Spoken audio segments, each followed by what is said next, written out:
Hi,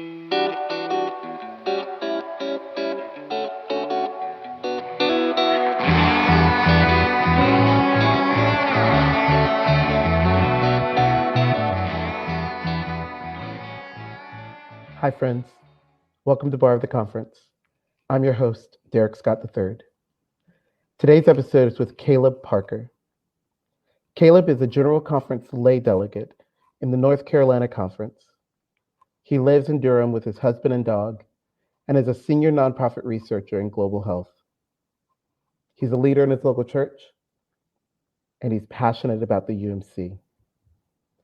Friends, I've known Caleb for a couple of years, but I was not prepared for his formation story. From experiencing harm when he first came out as a gay man, to having to take a break from church due to performative allyship, it is a wonder why Caleb is so invested in this denomination. And yet, you'll hear in this interview the reason why the United Methodist Church matters so much to him. I believe that Caleb is a model of laity leadership, supporting the work of the church, but also speaking truth to power and gracefully calling us to be who we're called to be. This was a powerful interview for me, and I will not soon forget it. I think you'll find it compelling and helpful. So grab that notebook, that choice beverage, and let's settle in and listen to Caleb Parker.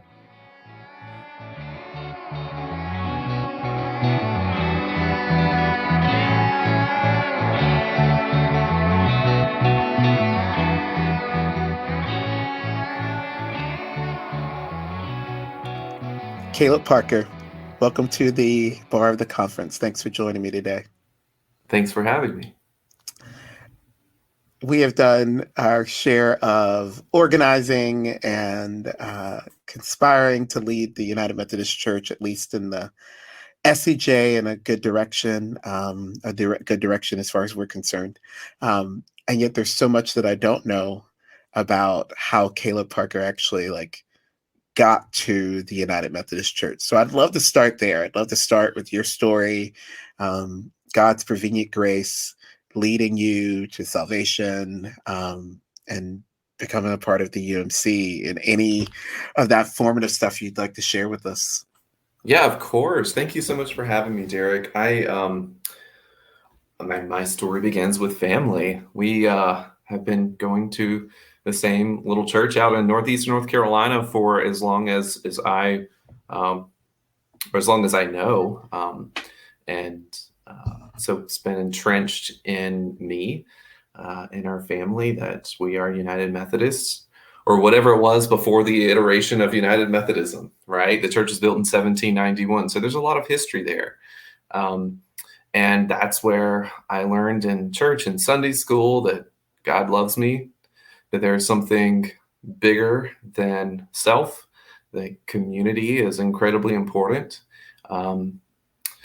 And it was a bit isolating as well, being there in that, because we were tucked away, kind of off on our own, and getting a sense of what the connection was really came when I went to East Carolina and got my undergraduate degree and my master's degree there. And while I was there, I was really involved in the United Methodist campus ministry, the Wesley Foundation. And for me, that was where more, I think, of my theology was tested, beyond the, I think, more basic God loves you, to, what does it mean to be following Jesus in this world? How do we strive for something better than ourselves? And it got into some wonderful conversations with the group there. And so I was on the leadership team and just really embedded with the Wesley Foundation for my undergraduate career. And that's really where I came out. That was where I came out. And the first person that I came out to as this very scared, somewhat sheltered farm boy from Northeastern North Carolina began to come into my own and saw somebody who was important to me at the Wesley Foundation. And she was a leader, and I found a space where I could come out to her one day during, it was like a prayer at the chapel, and we were the only people there. And I used that to come out to her, ball of tears. And she just looked at me kind of deer in the headlights and said, "It's okay. You're just possessed by a demon. And come with me. I'm going to take you to the other church that I go to, and he can pray this out of you." And so I was in a very vulnerable place. And looking back, I was like, clearly I should have said no, thank you, but I didn't. I mean, this is a woman that I trusted, and I just, anyway, I went with her. And this football coach of a pastor in a strip mall church kind of thing, just like prayed over me. And I just stared. I remember staring at that like nasty navy blue carpet in his office while he's like yelling this prayer over me, and just thinking like, this is not the God that I know. I don't know what this is, but this is not it. And I remember leaving. She had taken me there, and so we went back, and she dropped me off, and she thought everything was going to be fine. And I was just like, this is not fine. This is not fine. And that's when I went and came out to my campus minister, and he was just like, "Oh my God, you told her first?" Like, I am your person. And it was like the most welcoming and affirming space that I could ever be in. Oh my, Caleb. Oh my. Thank you for being willing to share that part of your story. I definitely did not know that. You want to tell us a little bit of maybe what happened next with your campus minister, and if there's anything more there?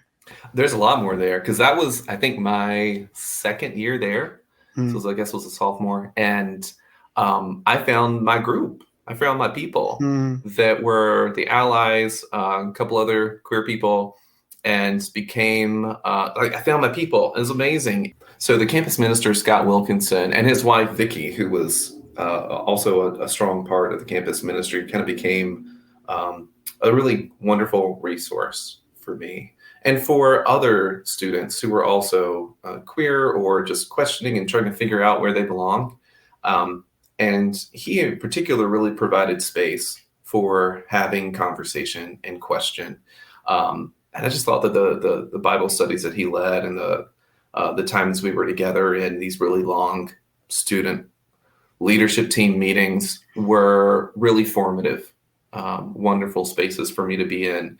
And there were some tricky times there, because again, I'm not involved in the conference at this point. I'm involved just really locally, and I don't understand how things work. I've got a lot to learn, and I don't know what I don't know until something like this happens. So the North Carolina Wesley Foundations, I think they received some support from the conference, but not everything. And so we have to go and we have to get funds from local congregations.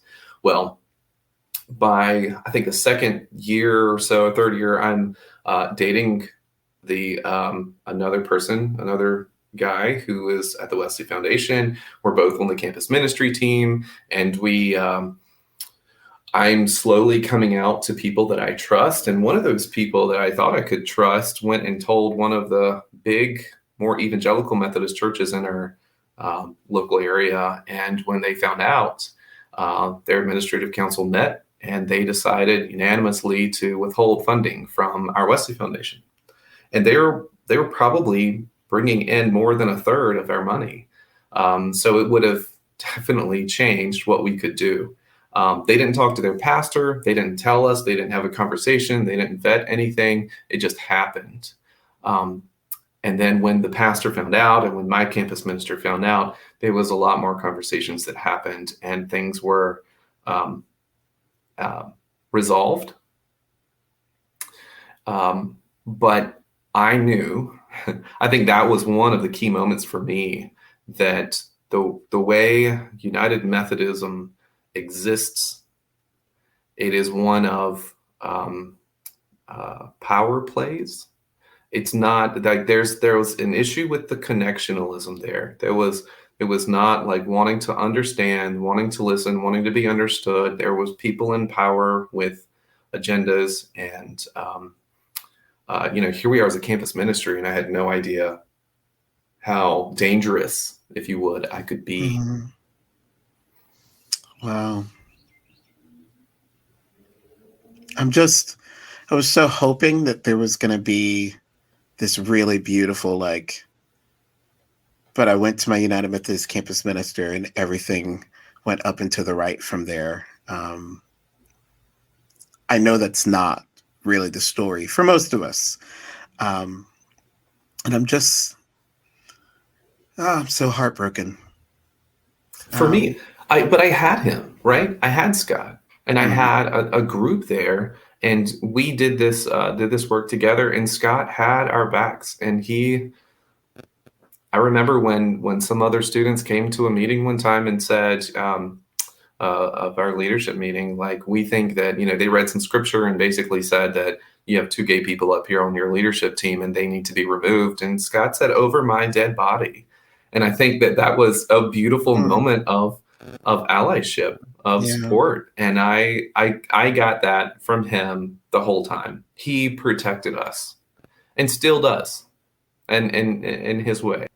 And praise God for Scott and for allies who are not afraid of the moments that their allyship will cost them. They're willing to step into the gap and, as you said, have our backs.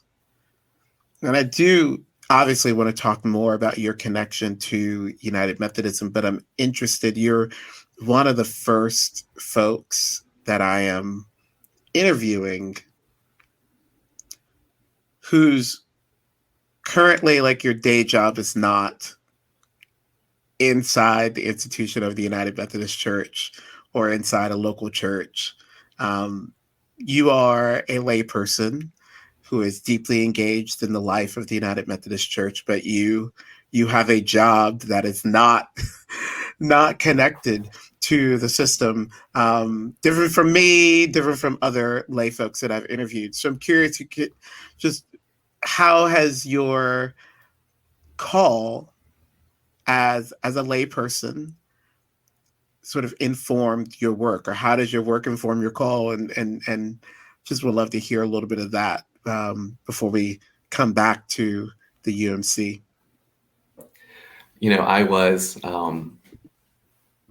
I was part of the United Methodist Student Movement. I was a student leader on that for a few years when I was an undergraduate. Awesome. And we need to bring that back. We need to bring the student movement back. We do. It's beautiful. It was wonderful. I loved it so much. Yeah. So student leader on there, and I was like vice chair or whatever it was, and was asked to come to the GBHEM, so the board under which we were their meeting, and they asked all the young people. There was 3 of us that were at the board meeting to talk about our call. And I sat with that word for the longest time because I knew the call really meant the crawl to ordained ministry. And, it was like, oh, what are you called for? Of course it's going to be ordained ministry. And all of the people that was on the Methodist student movement with me, they were all called into some form of ordained ministry, and I wasn't. And in fact, I couldn't be, right, because of our policy. And so I said that to the board. My call is not to ordain ministry, because in part you won't let it be. And that got a few remarks afterwards. Nothing horrible, but I got some remarks. But it's true. I mean, like, that's honestly what it is. But instead, I'm a data person. My love language is data use for decision making, and I'm a geospatial analyst. And so I came out of university with a social sciences background and geography, and I support different teams within. I work for an international nonprofit working in human development, and I support all kinds of teams working in HIV, tuberculosis, neglected tropical diseases, maternal child health, education, crisis response, and so forth. And so my day job is working on these different global platforms, global teams rather, on these different projects. And one of the projects, I'll get to this in a moment, but I left the Methodist Church for a bit because it was I just could not do that. And I put my heart and soul instead into this work because I saw it being in some ways transformative for what we could do. We're doing the work in international development. Sometimes it's just Excel spreadsheets, it's like somebody told me like, oh my God, you're saving the world. I was like, yeah, one PowerPoint at a time, right? I'm not. And I just want to double click. Yeah. One Excel spreadsheet, one PowerPoint at a time, saving the world. Yes. I am here for those who understand and appreciate the gift of God that is data. Okay. Keep going. Thank you. Yes. I was working on a study in the Caribbean, asking people who were at risk of HIV, and these were specifically female sex workers, transgender women, and men who have sex with men. So those are in the HIV programmatic world. So those are key populations and persons more marginalized who have less access to healthcare resources and who experience higher risk of HIV because they are marginalized people, specifically like trans women. And so working in Haiti, working in Barbados, El Salvador, and interviewing folks, asking about their experiences of violence, gender-based violence, and how that contributes to their risk for HIV. Again, it's all in the context of HIV. Anyway, when asking about this, yes, intimate partner, my boyfriend beats me. I on the bus, people throw things. When I try to go to receive any health care, they leave me for last. And then if there's room for me at the end of the day, they might see me, but I'm always disrespected. But then it was the church. And the church was always a place of harm. I was raised there. I sang in the choir. But as soon as I knew I was a woman and started to dress like that, I was kicked out in like every instance. And I think that goes across the board, right? And I thought, what if we were doing church right, what would it look like for trans women in Haiti, in Barbados, in the Caribbean, in the US, right? What would it look like if we did church right for them, for us, for marginalized people? And that is one of the reasons why I felt strongly about returning, because there is a better place we can be, that we are called to be. Right, Derek? Whew.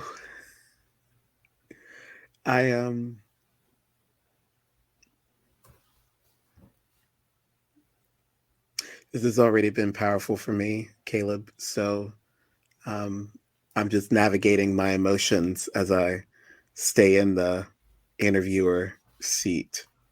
Thank you for sharing so openly and honestly. You're right. I mean, what a question. What would it be like if we did church right by trans women? What would it be like if we did church right by marginalized people across the planet? And it's in many ways, just like you, why I'm still in this work, because I do think it's still possible for the United Methodist Church to be a part of that dream. Mm-hmm. But it's hard. It's hard to advocate for that kind of vision. It's hard to work for that kind of vision. And as you said, you left the church for a bit. Could you tell us a little bit about how you came to that decision and what life was like being, I'll say distant, feel free to put in a different word there, but distant from the church for a season or two? Yeah, I went, I did my graduate degree at East Carolina. and I studied the politics of homosexuality in North Carolina churches, right? And I did surveys with pastors, and that was so informative. Wow. And after that, I got this job with the current organization I'm with, and that was, 16 years ago. And when I moved to Durham, and of course, like the Reconciling Church is Calvary. They've since changed names when they merged with another church, Elizabeth Street. But I went to Calvary and became part of the Reconciling United Methodist and Friends of North Carolina, and that was the RMN network here. And went to annual conference, never as a voting delegate, but as I was at a booth with a RMN booth and organizing meetings, hosting meetings, and became started to lead that as well. And Gail C. Felton, Reverend Doctor, was there. I think she was retired at the time. What a wonderful woman there with Lori Hayes Kaufman, and just like such a strong team. And I remember feeling incredibly well connected and cared for. It met me where I needed. And then after trying to like the organizing and asking people who were progressives and asking people who were kind, other, maybe they didn't identify as progressive, but I knew they were kind to like join us and be part of this and do the work. And then seeing how it's like, well, I just don't think that if word got out, my congregation found out, or for lay people, it's just like, I don't know that I can really engage in that. I'm, doing other things. And it's just like kind of saying, listen, we need you to help us move this forward. And people just not being interested, or being interested but not being willing to commit. I remember one time we hosted a reconciling meeting for North Carolina in one of the local churches, and there was almost this, people were coming in and there was this feeling of looking over your shoulder, making sure that nobody saw you when you came in.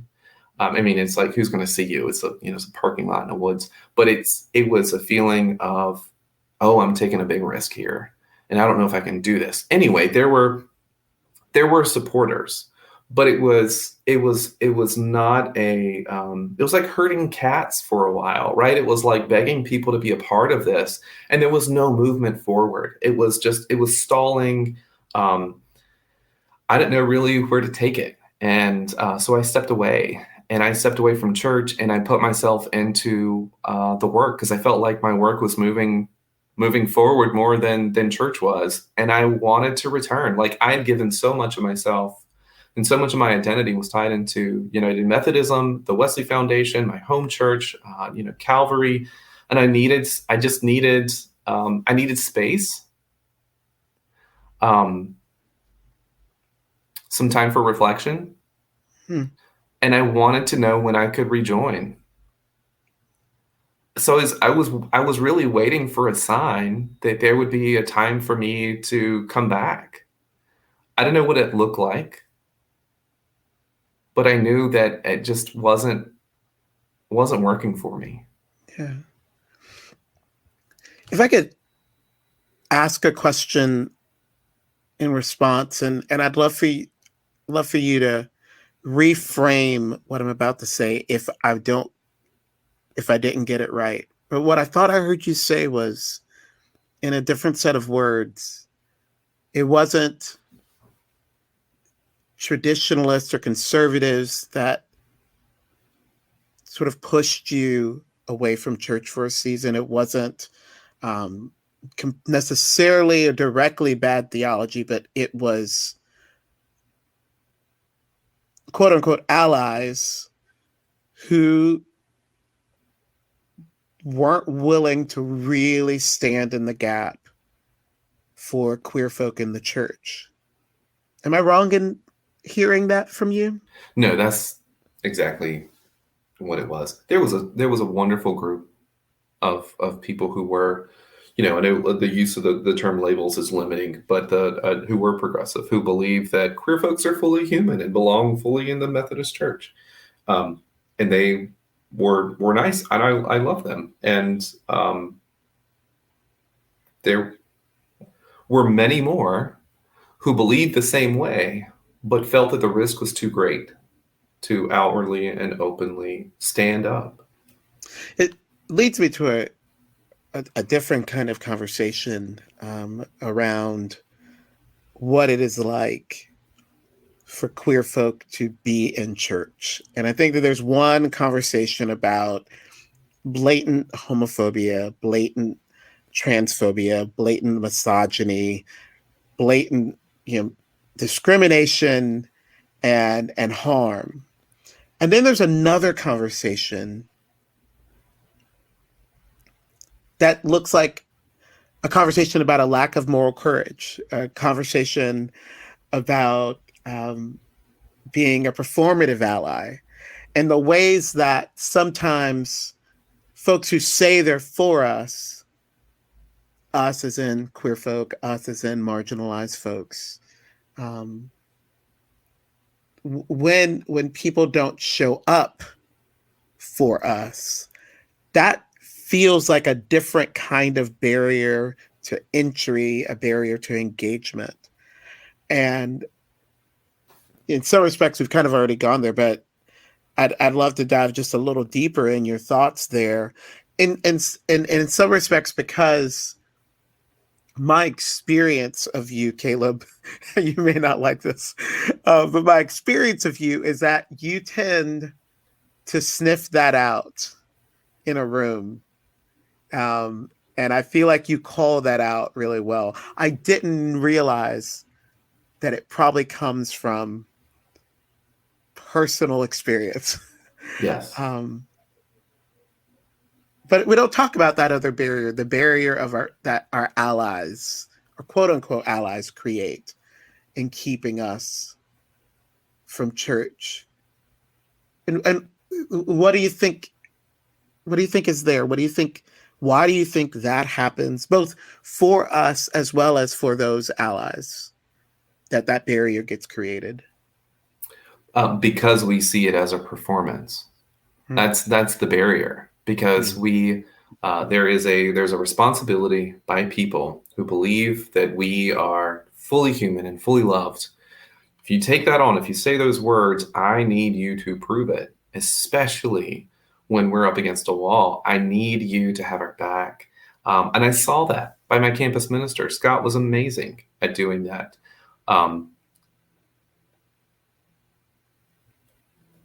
So it's almost like getting burned. It's almost like gaslighting. It actually, I guess, is gaslighting to see somebody who believes that way, but then can't live into active support.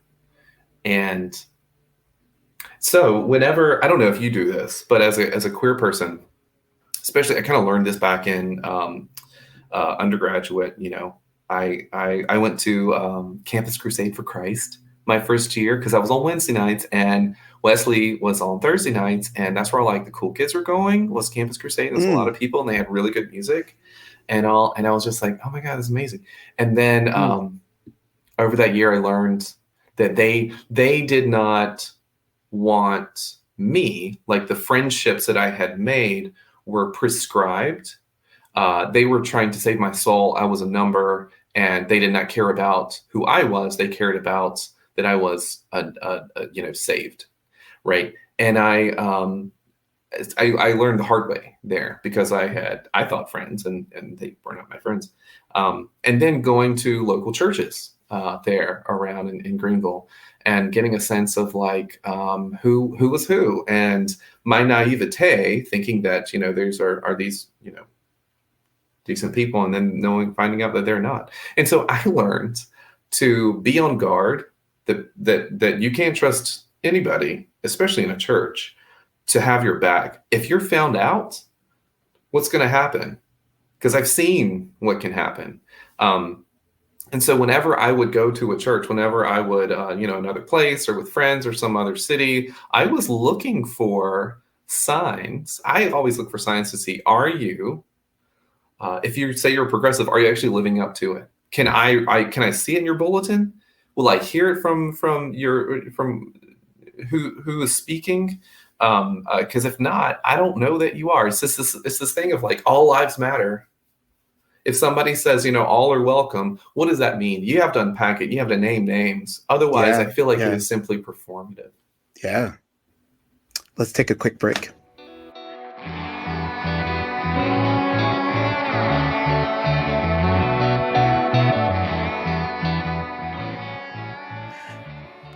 Caleb, we met just a little bit after the special session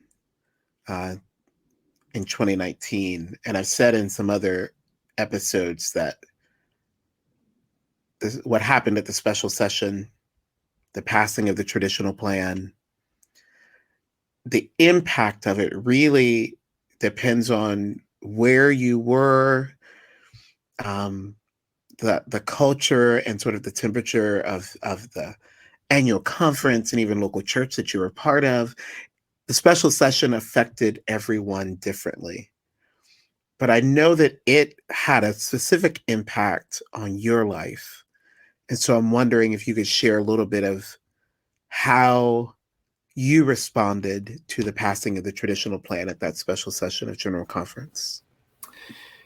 I was not in church at this point. I had been out for a bit, and I saw this coming. Like I'd heard about 2016 happening and creating the little committee, on the way forward, whatever it was. And so Commission on the Way Forward, yeah. Mission on the Way Forward, yes. Yep, yes. yep. And so they're coming back in 2019. And I don't know if you remember that meme of Michael Jackson in the movie theater where he's just like popping popcorn with his eyes wide open, like, I am ready for this drama. I've used that meme. That meme. Yeah. I was that meme. I was that meme at 2019. And I was at my desk. I was at the entire time. I had it live streaming. I think it was during a weekday. I remember watching it at work and getting nothing else done.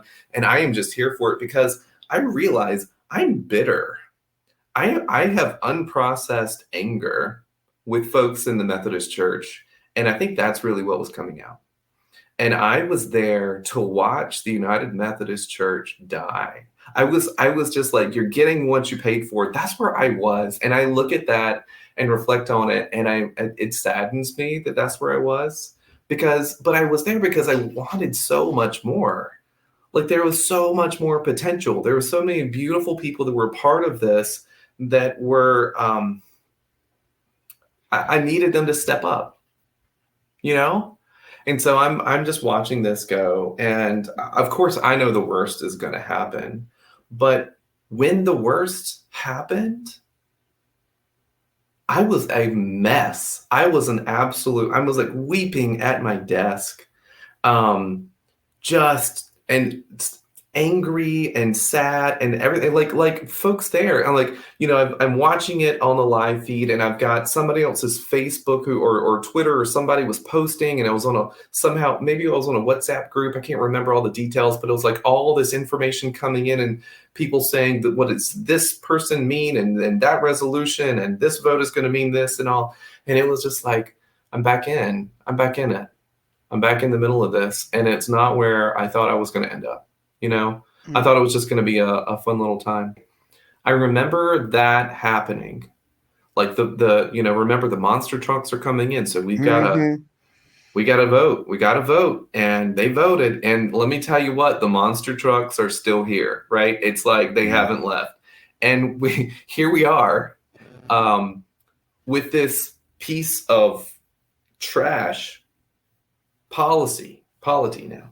And I didn't have my connection anymore, but I saw, so I went just driving around Durham, and I saw the next day Duke Memorial. I'd never been there. Duke Memorial is this big old wealthy white church in the middle of Durham. That's the it was what Duke himself gave money for and started up and everything and all. And so when I had been in Durham, I was part of Calvary, and I saw them as the forward-thinking progressives and not so much Duke Memorial. But then I drive by Duke Memorial, and they've wrapped themselves in rainbow flags and rainbow bunting everywhere. And I was astounded.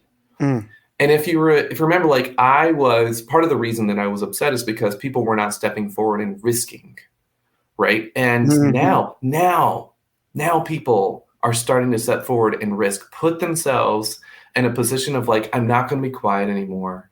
And so it's like, finally, something, maybe this is what we needed this whole time.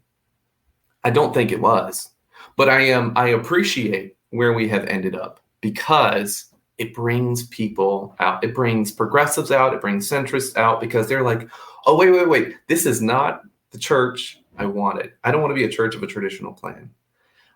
So I went to the garage and I got my box of RMN stuff that I've had for forever. I know where it was. And I get my stole that I got at the 2004, 2005 Hearts on Fire Reconciling Convocation, right? That was signed by some church member who made it. And I put it on. I told my husband, I'm going to go to church this morning. And I went and I wore it. And I walked myself in and I sat down right in the center. And I cried the entire service, along with many other people who were also wearing rainbow stoles. The ministry team up there were wearing rainbow stoles, visibly upset, angry, apologetic. Like, I don't know these people. I don't know anybody in this room. And we had communion served to us that day. I don't know if that was the first of the month or something, but yeah, it was the 1st of March. And from there, I felt like I now have a space again. And this connection, like, here is a place for me because I don't have to, I can walk in and be a part of something moving forward, and not have to push and beg and plead. And you really stayed. I mean, I'm guessing you got involved, like, because I meet you as a general conference delegate and ready to really, like, let's go, like, let's take the church forward. So help me, like, and give me sort of the timeline from going back to church the Sunday after the traditional plan passes to me meeting Caleb, who is a general conference delegate to a general conference that we haven't had yet, and just being so ready to move this ball forward. Get me from point A to point H. Everything happened really fast, honestly. There was folks who were part of that, the progressive folks that I knew that was part of the reconciling group, and new voices were like, hey, we need to do a thing. So there was this group called Sacred Witness that was formed for North Carolina, and we put out, we organized, we put out a statement piece, and like, sign your name and tell us what church you're a part of. And had across the conference, we had people being signing up. I forgot how many, over 1,000, I think, folks signed up that said, we don't support the traditional plan, and we're here for, a better church kind of thing. And then it was let's hold I guess it was a protest at the conference office for the bishop. And they were like, let's have people speak and say their piece and all. And the bishop, it was Hope Morgan Ward. She was out there. She listened, and then she took the mic and said her piece. And it was, I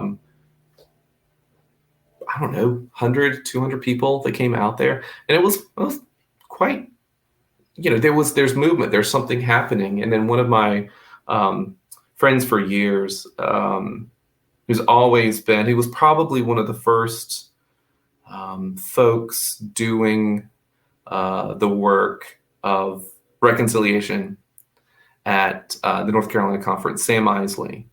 And right beside him is Lori Hayes Kaufman. In the 90s, when, this was very risky, but they, Sam was like, you should put your name in the hat for general conference.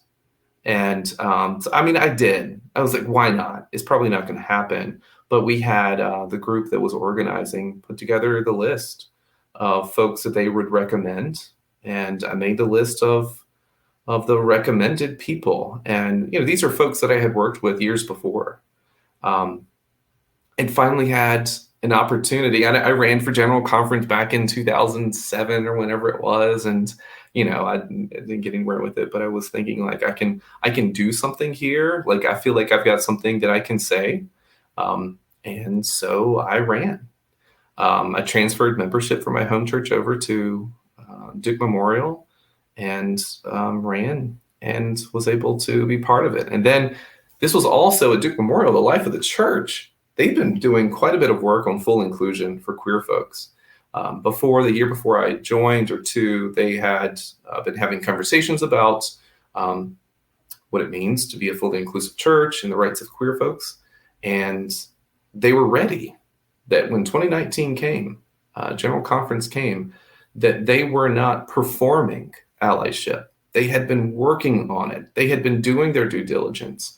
And when it happens, here we are. We're not acting. We are doing the work. And because of that, queer people began to come.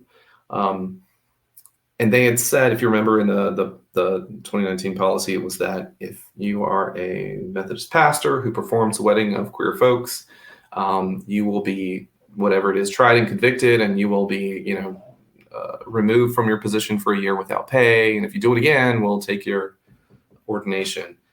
Church council decided that they are going to host, as church council, they would support hosting gay weddings, and that our pastor, Heather Rodriguez, if she did a gay wedding and the bishop removed her, they would hire her back on. Right? We are committed to this. So it just so happens that Thomas and I had been engaged for over 4 years. And I never, ever thought that I would ever be able to get married in a Methodist church. And I think, clearly that's what I had wanted, because that's what I thought I should be able to have. That's what all my family had done, so I'm not good enough to get married in a Methodist church, right? So it's just I remember sitting down in a coffee shop with Heather and getting to know her. And she said, church council has just announced this. This was that summer after annual conference. And I said, so would you like to marry? Would you like to officiate the marriage of me and Thomas? And she was like, I was hoping you would ask. And so that February of 2020, right before February 29th, 2020, right before the pandemic shut everything down, she and 11 other clergy officiated our wedding. Standing in solidarity with Heather and with us. We had invited quite a few pastors to support us in that. And we made a statement about it and said, we don't stand for this. And a complaint was filed, and there was a just resolution that came to pass for Heather with the bishop afterwards. And she retained her job, her credentials. And that's the level. That's what I mean by getting people to put their risk something for us. We need your support, but we need not the performative allyship. We need actual support. Yeah. And Scott Wilkinson was part of it. My campus minister, I invited him back in. He is right there. He's at a church in, we call it Little Washington in North Carolina, so you don't get it mixed up with Big Washington, D.C. But it's Washington. Down way out east. He was there. He's semi-retired, and he was one of the music ministers or something there. When they found out that he officiated a wedding of homosexuals, they sat him down and they read him a list of all of his offenses, and they forced him out. And so he lost his job. That was it was a very real moment for us. One of the other pastors that was there, I believe he's in his 80s. His son died of AIDS in the 90s, and he lives with the absolute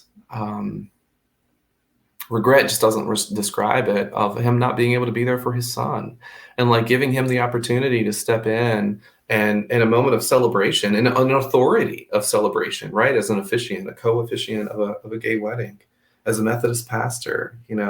There's quite a few beautiful stories wrapped up in that day that were well beyond just me and Thomas, that highlight who we can be if we are better than who we are as a Methodist Church.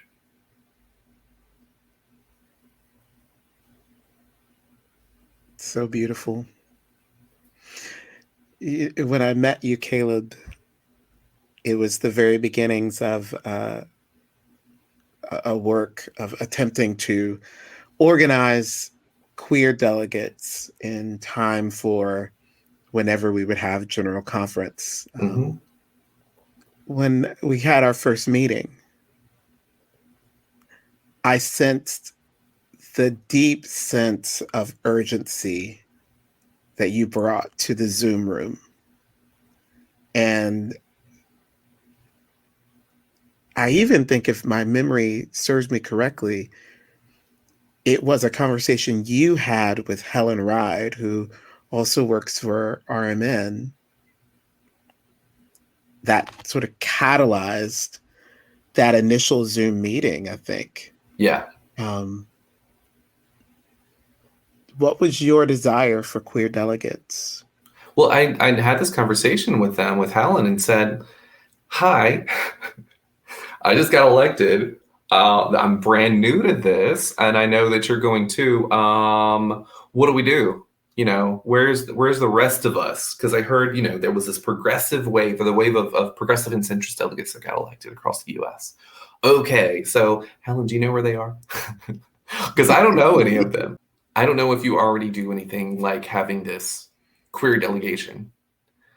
And they were like, no, we've never done this before, because this is something we've never had. Mm-hmm.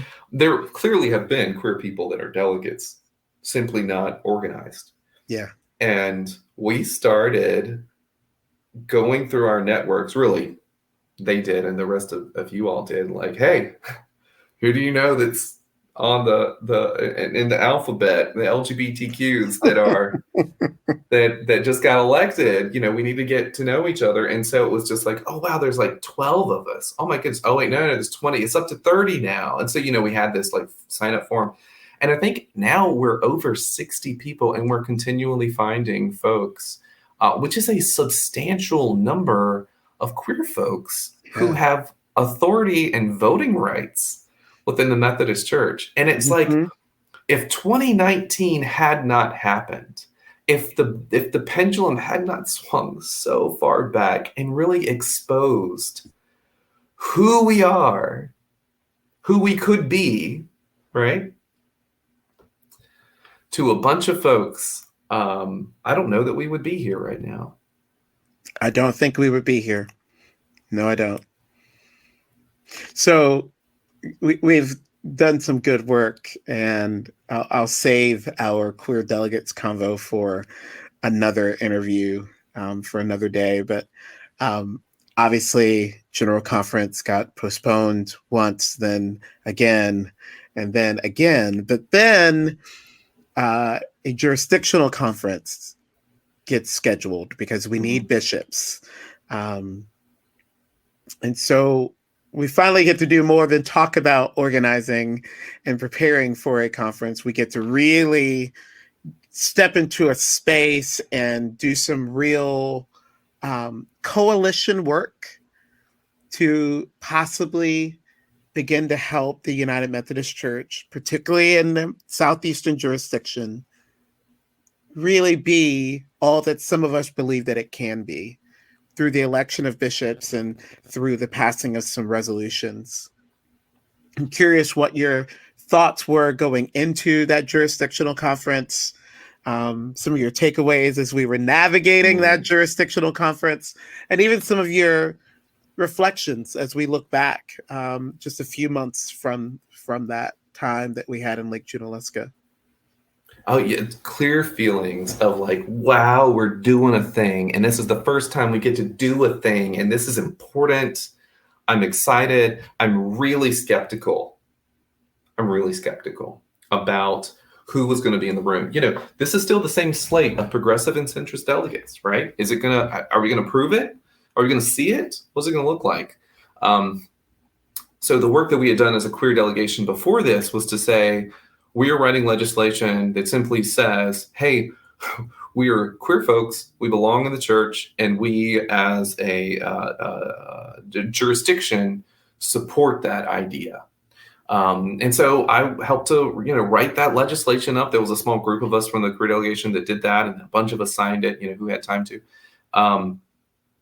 So, oh my gosh, we're going to do this, we're going to see this. And so we get there, we, hear from all the bishops, and then we vote and we vote and we vote and we vote. And of course we vote in the old white guy first, ton. Yes, let's do that. And then it's another white person. And then I forgot how many women of color in particular who, that's the rest of the candidates. And then it was just this pretty awful time of back and forth voting and watching numbers. And I just felt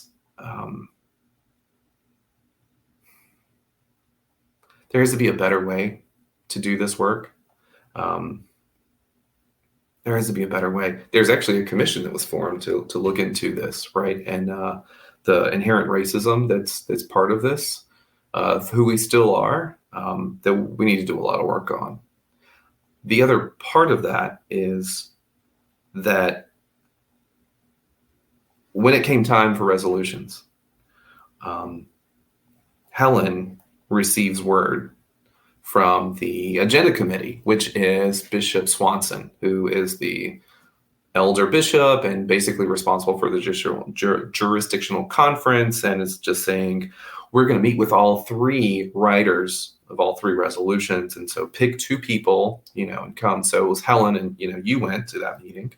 You could tell the story better, but it was basically like, you're all out of order and there's nothing we can do about it. We can't tell you why you are out of order, but you're out of order, right? Is that not the story? We were out of order because an order for resolutions had not been created. Some annual conferences have committees on resolutions, but our jurisdiction never received resolutions before. So there was no actual process by which resolutions could be received, could be vetted, could be approved or not approved. And even that being sort of by default that it went to the agenda committee. The agenda committee hadn't been seated until after jurisdictional conference had started because of some other procedural issues. And so I don't recall being told that we were out of order directly. That might have been said, and I just don't recall it. But definitely the feeling that we were out of order was definitely there, for sure. So the idea, thank you for that. The idea that, hey, there's a group of Methodists in the jurisdiction that felt empowered and necessary that we have these three pieces of legislation was not something that was just like, oh no, we just can't do this because it's not in order. Why not say, wow, we need to make this happen. It is my responsibility as the agenda committee to figure out how to make this happen. How do we put this in order? Yeah, maybe we haven't done this before, but that should not be what leads the way forward for us. I don't know, Anyway, so it gets ruled out of order by the agenda committee on the floor, and then there's immediately somebody who comes up and says, "I wish to challenge that." Have the body vote on it. So the body voted on it, and we had this is the first sign, really. I felt like that we had a generally progressive slate of delegates because it was an overwhelming majority who said we believe that these resolutions need to be heard, and so they were heard the next day. Right? Did I get that story part of that story right? You got it right, and now I remember being told it was out of order. During jurisdictional conference. I remember now. Thank you. So it's out of order, and then it's in order because the body said it was in order. All right. So the next day, Bishop Holston is at the dais. He's the one leading the charge, the plenary, and brings before us the first resolution. I think it's the one on decolonization and the Christmas covenant, or the ethics one. It was regionalization. Yeah. Right. And so the queer one is next. And so we hear it, we hear discussion. Generally, things are pretty peaceful. And then I was surprised, like, you never know what's going to happen. And this barn of a building that we're in at Lake Junaluska, right, which is fine. It's fine. And so then it's our turn. And so Helen is the one that was going to be speaking to it. They come to the front, and there were, I don't know, 6 or 7 of us queer delegates that came up and stood with them at the mic. You were one of them. I think you were there. Yep, but this I was. And Helen read the statement, and then Bishop Holston, we sat down, and Bishop Holston just said, "Thanks for reading it, but yours is still out of order. Sorry." And like, what in the world just happened? And next thing I know is I see Helen stands up. They walk down to the front, and they just stand there. And then several others walk down. I walk down, and there's, I don't know, 4 or 5 of us up there and just standing there. And I'm just like, I don't know what to do. We don't know what to do, but we need to stop. And getting to that point was big. Getting to the next point, which is stopping, was also a really important thing to do. We tried talking to the bishop, and he just said, "I'm not going to hear it. I'm not going to hear anything more." And then somebody said, "You just need to put us on break." And then it became a pretty chaotic time of trying to figure out a way for us to be heard. I went to my bishop at the time. It was Bishop Fairley, caught his eye. He and I had been working together on a Pioneers Church issue plant in our neighborhood at anti-LGBTQ church that was planted in the heart of the queerest part of downtown Durham. And we became close because we were working together on that. I told him I needed his help. And so he came around, and Bishop Gwynn, another former North Carolina bishop, and he we talked through why it was out of order, because Bishop Holston would not tell us why. He would not. He said, "I can't tell you why." And so Bishop Gwynn finally said, "It's this one word." And I was back in 2007 and 8 when Bishop Gwynn was present. I was on the dialogue about homosexuality. I was there for 2 or 3 sessions. And that was a terrible space for queer people to be in, because it was some of the honestly meanest and rudest homophobic people there that was supposed to have an equal space at the table and talk through things. And I just never saw Bishop Gwynn being really kind to queer folks. So I was not really happy that he was the one in the middle of this conversation. But you know what? He and Bishop Fairley pulled through. And they identified that one word that needed to change. And Bishop Holston was right there, and he heard it, and he finally agreed. Like, let us just change this one word, please. And then it'll be in order, right? So he allowed it. When I turned around from that conversation, I saw not everybody, but many people, almost everybody out there standing in solidarity with us. I didn't realize that at the time. I didn't know what was happening. And it felt like we had done something. Like that was another traditional planned gift, right? Look, folks, this is what queer people, at least in SEJ, have to go through to get movement. And we need you standing up. If you weren't all standing up, I don't know if Bishop Holston would have heard us. That is what allyship looks like in practice, right? And so we did it. We were able to get the vote. We had an overwhelming vote.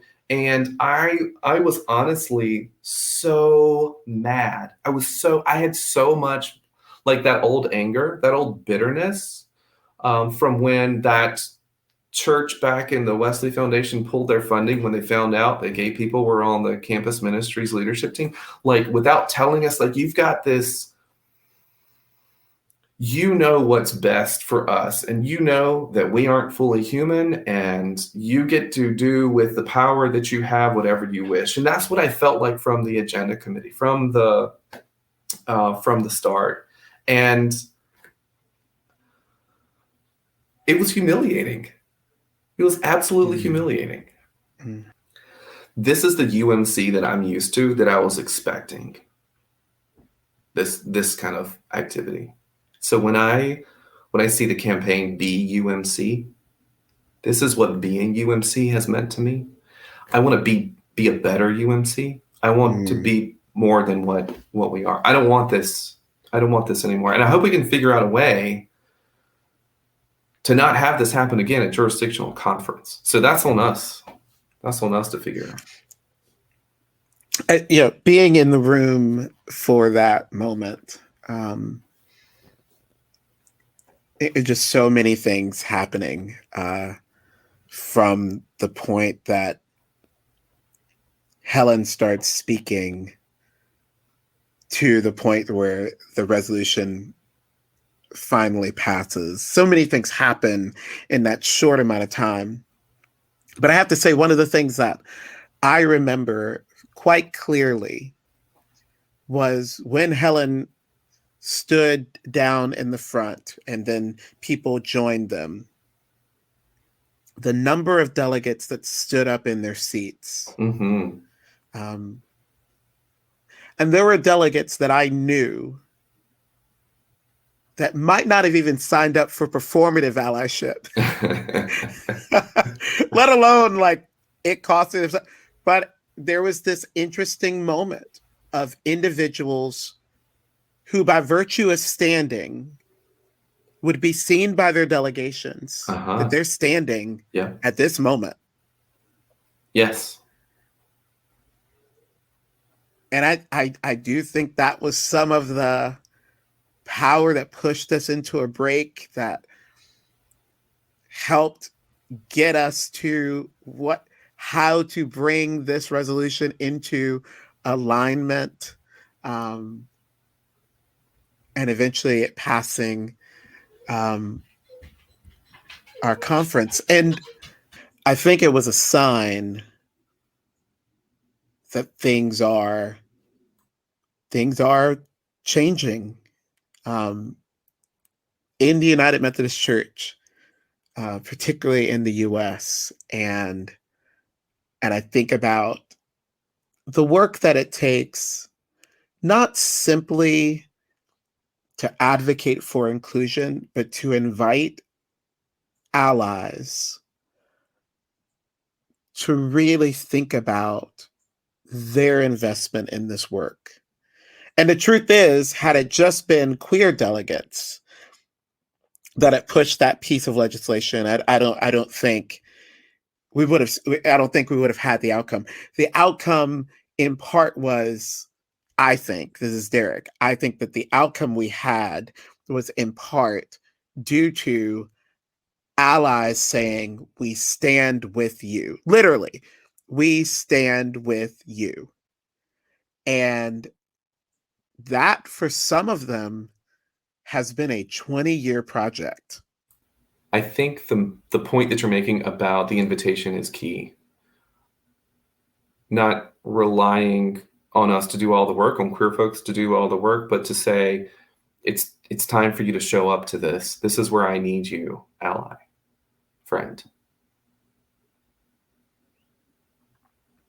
Reflections on jurisdictional conference for you personally? I don't want to do that again that way. Mm-hmm. There's a lot that I learned that I don't think we do well. And my hope is that we have learned enough and can prepare enough before we go back to jurisdictional conference next fall. We have just over a year. Next summer. Oh, next summer. It's next summer. Yeah, in the barn.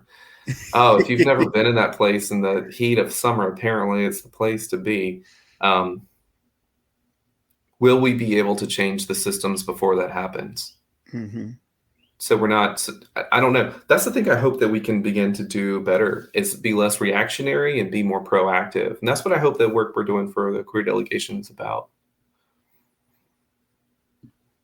Do you have hope for the United Methodist Church? I wouldn't be here if I didn't, right? I wouldn't have come back. And I think that's what my big takeaway is, that there's space for me.